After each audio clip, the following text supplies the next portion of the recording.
Amen. Praise the Lord. கர்த்தர் நல்லவர். தினமும் இயேசுவோடு இந்த மார்னிங் டிவோஷனல்ல எங்களோடு இருக்கிற யாவருக்கும் இயேசுவின் நாமத்தினால அன்பின் வாழ்த்துக்கள். ஆமென். மான்கள் நீரோடே வாஞ்சித்து கதறுவது போல் என் ஆத்மா உம்மை நோக்கி வாஞ்சிக்குதுன்னு சொல்லி தாவீது அழகா சொல்லிக்க. நம்ம கூட இந்த அதிகாலை நேரத்தில் நம்ம சேர்ந்து பாடலாமா? எஸ், ஹalleluya ஜீசஸ்.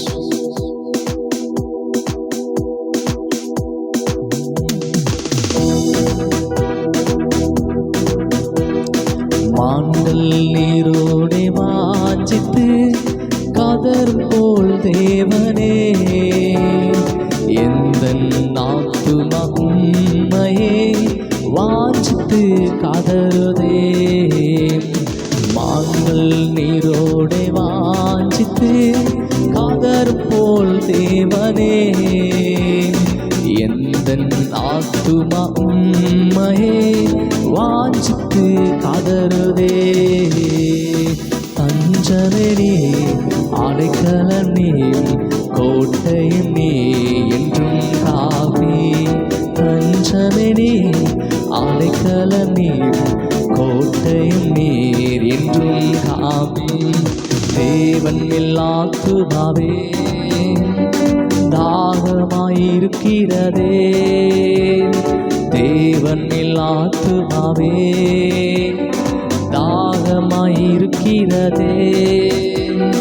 தேவனின் சந்நிதியில் நின்றிட ஆத்துமா வாஞ்சிக்குதே, தேவனின் சந்நிதியில் நின்றிட ஆத்துமா வாஞ்சிக்குதே. தஞ்சமே நீ, அடைக்கலம் நீ, கோட்டையும் நீ என்றும் காப்பி. தஞ்சமே நீ, அடைக்கலம் நீ, கோட்டையும் நீ என்றும் காப்பி. மான்கள் நீரோடே வாஞ்சித்து கதறும் போல் தேவனே, எந்தன் ஆத்துமா உம்மையே வாஞ்சித்து கதறுதே. யோர்தான் தேசத்திலும் எர்மோன் மலைகளிலும், யோர்தான் தேசத்திலும் எர்மோன் மலைகளிலும், சிறு மலைகளில் இருந்தும் உம்மை தினம் நினைக்கின்றேன். சிறு மலைகளில் இருந்தும் உம்மை தினம் நினைக்கிறேன். தஞ்சமே நீ, அடைக்கலம் நீ, கோட்டையும் நீ. தஞ்சமே நீ, அடைக்கலம் நீ, கோட்டையும் நீ என்றும் காப்பி. மான்கள் நீரோடே வாஞ்சித்து கதறும் போல் தேவனே, எந்தன் ஆத்துமா உம்மையே வாஞ்சித்து கதறுதே. ஆமென்.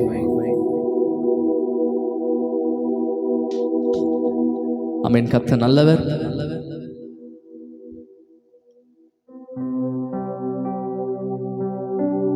S Jesus.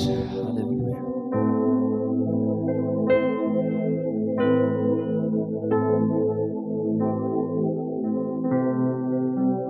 ஆமென். இந்த மாதத்தின் 2ஆம் நாளிலே ஜெபத்தில் இருக்கிறோம். கர்த்தர் நல்லவராய் இருந்து நடத்துகிறார்.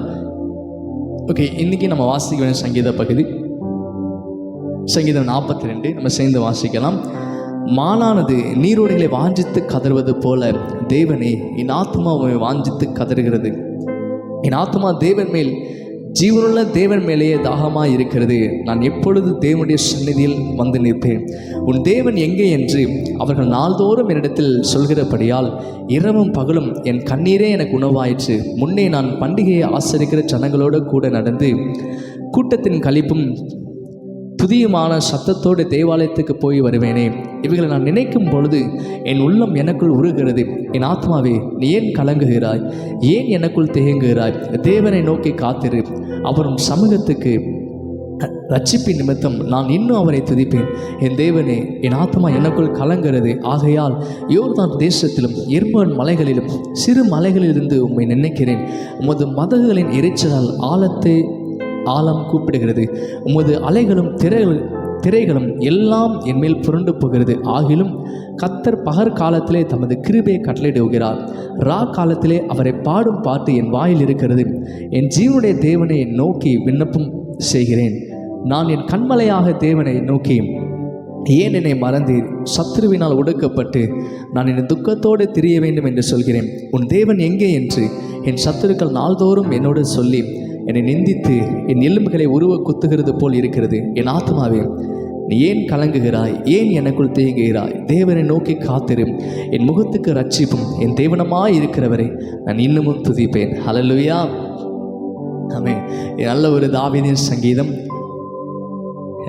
இந்த சங்கீதத்தில் பாருங்கள், தாவீது பாடுகளை குறித்து சொன்னாலும் அவனே ஆறுதல் சொல்கிற வார்த்தைகள், விசுவாசமான வார்த்தைகளை பேசுகிறது நம்மளால் பார்க்க முடியும். இந்த சங்கீதத்தில் பொருளாதார இருக்கிறதுல 5 காரியங்கள் என்னென்னா, ஆத்மாவின் 2 விதமான தாகம். அமேஸ்வரன் நம்முடைய ஆத்மாவின் தாவீதுனுடைய ஆத்மா 2 விதமான தாகம்.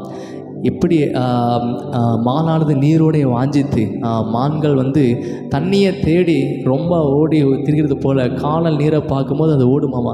ஸோ அந்த இடத்துக்கு போகும்போது அந்த காணல் நீர் கிடைக்கலைங்கும்போது திருப்பி கொஞ்சம் தூரத்தில் தெரியும் தண்ணி இருக்கிற மாதிரி. ஸோ அந்த இடத்துக்கு திருப்பி ஓடும். ஸோ மானானது நீரோடைய வாஞ்சித்து எப்படி ஓடுதோ அதே போல் தேவனை நோக்கி நான் ஒவ்வொரு நாளும் ஓடுறேன். அது என் ஆத்மாவுக்கு வாஞ்சித்து நான் ஓடுகிறேன்னு சொல்கிறார். 2வது பாருங்கள், ஆத்மாவின் 7 விதமான நெருக்கத்தை தாவீது இந்த இடத்துல சொல்கிறார். 3வது, ஆத்மாவுக்கு 4 விதமான விண்ணப்பங்கள். 2வது நெருக்கத்தை சொல்கிறாரு, எப்படி ஆத்மா ஒடுக்கப்படுகிறது சொல்கிறாரு. 3வது பாருங்கள், 4 விதமான விண்ணப்பத்தை தேவனிடத்தில் வைக்கிறார். 4வது நெருக்கத்தில் ஏறெடுக்கப்பட்டதான ஒரு ஜெபத்தை செய்கிறார். 5வது ஆத்மாவுக்கு 4 விதமான திருப்பி அந்த 4 விண்ணப்பங்களை தான் அவர் சொல்கிறார். ஸோ இந்த சங்கீதத்தில் பாருங்கள், தாவீது ஒடுக்கப்படுகிற நேரமாக இருந்தாலும் அவன் சந்தோஷமான நேரமாக இருந்தாலும் ஸோ அவன் தேவனை தேடுகிற மனிதனாக காணப்படும். அவருடைய உள் மனம், நம்முடைய சரீரமானது ஆவி, ஆத்மா, சரீரம் 3 பகுதிகளாக பிரிந்திருது. ஸோ 3 இணைந்து தான் நம்ம இணைக்கப்பட்டிருக்கிறோம். ஸோ நமக்கு எப்படி ஆவி, ஆத்மா, சரீரம் உண்டோ அந்த ஆத்மா எப்படிப்பட்ட வாஞ்சை உள்ளதாக இருக்குது, தேவனை எப்படி பற்றுகிறதுன்னு சொல்லி இந்த சங்கீதத்தை பார்க்க முடியும். இந்த சங்கீதத்தில் தாவீது அநேக பாடுகள் நடுவில் போனாலும் அழகாக சொல்கிறார். 5வது வசனம், என் ஆத்மாவே ஏன் கலங்குகிறாய்? ஏன் எனக்குள் திகைகிறாய்? தேவனை நோக்கி காத்திரு. அவர் சமூகத்து ரட்சிப்பு நிமித்தம் நான் இன்னமும் அவரை துதிப்பேன். ஆமே. ஸோ தேவனை நோக்கி காத்திரு. ஆத்மாவை குறித்து நம்ம தேவனை நோக்கி காத்திருக்கும் போது இன்னொரு இடத்துல சொல்லிப்பேன், நான் நம்புகிறது அவராலே வரும் சொல்லி. நாம் நம்புகிறது இயேசுவால் வருங்க. நம்முடைய ஆத்மா இன்றைக்கு ஒருவேளை கலக்கத்தில் இருக்கலாம், பொருளாதார நெருக்கடியில் இருக்கலாம், அல்லது ஏதோ ஒரு காரியத்தை குறித்து நீங்கள் சமாதானமற்ற நீங்கள் காணப்பட்டாலும் இன்றைக்கு நீங்கள் கலக்கம் அடைய வேணாம். தாவீதிடத்தில் கற்றுக்கொள்ள காரியம் கலக்கம் அடைய வேணாம். ஏன்னா தேவனை நோக்கி நம்ம காத்திருக்கும் போது அவர் சமூகத்தை ரட்சிப்பு நிமித்தம் அவர் நம்ம அந்த காரியத்திலிருந்து ஜெயத்தை தரப்போகிறார், அந்த காரியத்திலிருந்து விடுதலையை தரப்போகிறார், அந்த காரியத்தை நம்ம மேற்கொள்ளத்தக்க பலத்தை தந்து நம்மை ஆசீர்வதிக்க. அதனால் இன்னும் நான் துதிப்பேன்னு சொல்லி அதனால் முடிக்கும் போது கூட தாவீது சொல்லாரு, என் ஆத்மாவை ஏன் கலங்குகிறாய்? ஏன் எனக்குள் தேங்குகிறாய்? தேவனை நோக்கி காத்திரு. என் முகத்துக்கு ரட்சிப்பும் என் தேவனமாய் இருக்கிறவரை நான் இன்னும் தெரியும். என் முகத்துக்கு ரட்சிப்புனா அவரை நம்பி நான் ஒரு நாள் வெட்கப்பட்ட புகழை என் முகத்தை எப்போவுமே சந்தோஷமாக மற்றவங்க பார்க்கும்போது சில நேரத்தில் கஷ்டத்தில் இருக்கும்போது நம்ம முகத்தை பார்க்கும்போதே தெரியும். அகத்தின் அழகு முகத்தில் தெரியணும்னு சொல்லி நமக்கு நல்லா தெரியும். ஸோ நம்முடைய முகத்தை பார்க்கும்போதே நம்ம எந்த மைண்ட் செட்டில் அல்லது எப்படிப்பட்ட சூழ்நிலை இருக்கிறோம்னு நம்மளால் கண்டுபிடிக்க முடியும். சாதாரண உலக மக்களே நம்ம ஈஸியாக கண்டுபிடிக்க முடியும். ஆனால் தாவீது தேவனை நோக்கி காத்திருக்கும் போது என் முகத்துக்கு ரட்சிப்பு அப்படின்னா என் முகத்தை சோர்ந்து போகாமல் களிப்புள்ளதாகவே வைக்கிறேன். என் முகத்துக்கு ரட்சிப்பும் என் தேவனமாக இருக்கிறவரை நான் இன்னும் துதிப்பேன். அவர் என் தேவனாக இருக்கிறார். அதனால தான் என் ஆத்மா என்ன பண்ணாத, கலங்காத, என் ஆத்மா திகையாதே. ஸோ அதே போல் இன்றைக்கி நீங்கள் ஏதோ கலக்கத்துக்குள்ளே திகையில் பயப்பட மாதிரி இப்படிப்பட்ட நீங்கள் காரியத்தினால் இருந்தாலும் நீங்கள் உங்கள் ஆத்மாவை பார்த்து உங்கள் ஆவையை பார்த்து பேசுங்க. என் ஆத்மாவை ஏன் கலங்குகிறாய்? ஏன் எனக்குள் தேங்கிறாய்? தேவனை நோக்கி காத்திரு. அவர் சமூகத்தை ரட்சிப்பினால் இன்னும் துதிப்பேன்னு சொல்லி இந்த வசனத்தை அறிக்கை செய்யுங்க. நீங்கள் அறிக்கை செய்யும்போது அந்த காரியங்கள் நடக்கும். தேவனை நோக்கி நம்ம காத்திருக்கும் போது எல்லாவற்றுமே ஜெயமாக மாற்றுகிற தேவன். அவருடைய சமூகத்துக்கு போகும்போது நம்ம ஆத்ம பாரங்கள், கஷ்டங்கள், கண்ணீர், கவலை எல்லாமே மாறுதுங்க. அதனால் இன்னும் நான் துதிப்பேன். இன்னும் ஏசப்பா நீங்கள் துதிங்க. இன்னும் அவருடைய சமூகத்தில் காத்திருங்க. அவரை தேடும்போது, அவரை துதிக்கும் போது நம்முடைய முகத்துக்கு ரட்சிப்பாக மாறுகிறது. நம்முடைய முகத்தில் சந்தோஷம் இருக்கும். உங்கள் முகத்தில் களிப்பு உண்டாகும். நீங்கள் சோர்ந்து போகிற மாதிரி எந்த சூழ்நிலையுமே நடக்காத காரணம் தேவனாக கத்த என் ரட்சிப்பின் தேவனாக இருக்கிற இன்னும் நான் துதிப்பேன்னு சொல்லி தாவீது சொல்கிற மாதிரி நம்மளும் விசுவாசமாக சொல்லுவோம், விசுவாசமாக இருப்போம். ஏசப்பா உறுதியாக நம்ம பெற்றுக்கொள்ளும். உறுதியாக நம்ம அவரை பிடித்து கொள்ளும்போது, அவரை நம்ம உறுதியாக பற்றி கொள்ளும்போது நம்ம வாழ்க்கை ஜெயமுள்ளதாக இருக்கும். கர்த்தர் நம்மை சரியான பாதையில் நடத்தி நீதியின் வழிகள் நம்மை பிரவேசிக்க செய்து நம்மை ஆசீர்வதித்து நம்மை நடத்த பெருகச் செய்ய வல்லவராக இருக்கிறார். நம்ம செய்து ஜெபிக்கலாமா? தகப்பனே, நன்றியோடு துதிக்கிறோம். இந்த நல்ல நேரத்துக்காக நன்றி சொல்லி இந்த நாளில் ஆண்டவரே உங்கள் வார்த்தைகளை கொண்டு எங்களோட பேசினீங்க, அதற்காக நன்றி ஆண்டவரே. அப்பா சோத்திரம். எங்கள் ஆத்மா கலக்கத்தில், பயத்தில், திகிலில் இருந்தாலும் ஏசப்பா இன்றைக்கு நாங்கள் சொல்கிற ஆண்டவரே, கர்த்தரை நோக்கி நாங்கள் காத்திருக்க போகிறோம். எங்கள் ரட்சிப்பின் தேவனாக இருக்கும் உண்மையை நாங்கள் பற்றிக்கொள்ள போகிறோம்.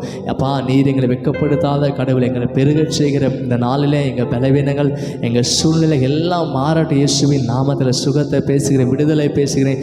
இந்த நாள் எங்களுக்கு ஆஸ்வதிக்கப்பட்ட நாளாக இருக்கட்டும். பிஸ்னஸில் ஒரு அப்பா ஆசீர்வாதத்தை காண உதவி செய்யுங்க. அப்பா படிக்க நல்ல கிருபை தாங்க. தெய்வ பாதுகாப்பு எங்களோட என் குடும்பத்தோடு இருக்கிறதுக்காக நன்றி செலுத்துகிறோம். அப்போ அதை பார்க்குற எல்லாருக்குள்ளும் அந்த சமாதானம் இயேசுவின் நாமத்தில் உண்டாகட்டும். இயேசுவின் நாமத்தை செபிக்கிற நல்ல பிதாவே, ஆமென். நம்ம சேர்ந்து சொல்லாமல், என் ஆத்மாவே கர்த்தரை ஸ்தோத்திரி, என் முழுமே பரிசுத்த நாமத்தை ஸ்தோத்திரி, என் ஆத்மாவே கர்த்தரை ஸ்தோத்திரி, கர்த்தர் சகல மறவாதே, ஆமென். கர்த்தர் தாமிகள் ஆசீர்வதிப்பாராக. தொடர்ந்து எங்களோடு இணைந்திருங்கள். நம்ம இணைந்த ஒவ்வொரு நாளும் கர்த்தரை மகிமைப்படுத்தலாம். கர்த்தர் உங்களை ஆசீர்வதித்து நடத்த வல்லவராக இருக்கா. நீங்கள் சோர்ந்து போகாதீங்க, கலக்கம் அடைய வேணாம். நம்முடைய ஆத்மாவை பார்த்து சொல்லும், ஏன் எனக்குள் தீங்குகிறாய்? ரட்சிப்பின் தேவனான கர்த்தர் நம்மை விடுவித்து, நம்மை ஆசீர்வதித்து, நம்மை பெருகச் செய்ய வல்லவராக இருக்கிறார். ஆமென். God bless you.